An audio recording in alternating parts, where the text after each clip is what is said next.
เบิกบานและสำราญผ่านกันทั่วหน้าสถานีวิทยุเพื่อการศึกษาพระพุทธศาสนาวัฒนธรรมนำเชิดชูวัดฝายหินแดนดินถิ่นล้านนาสืบสานมาภาษาธรรมนำความรู้ทั้งสาระและบันเทิงเชิงกูรู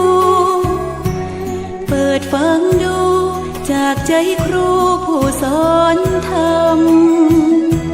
คลื่น104.50หมุนมานะฟังเสียงพระ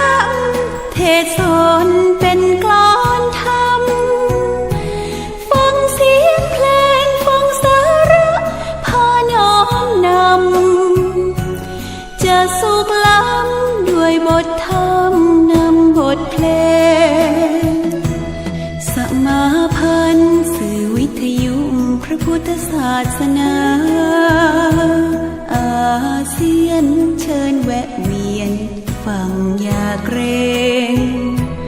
ทั้งข่าวสารธรรมะและบทเพลงคลื่นกันเองพร้อมบรรเลงเพลงและธรรม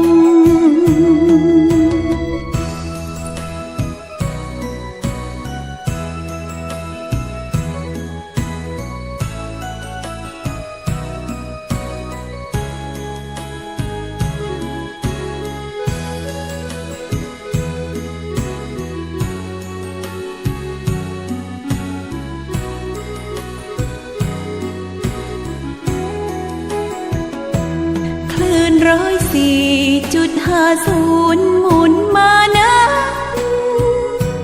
ฟังเสียงพระเทศสอนเป็นกลอนธรรม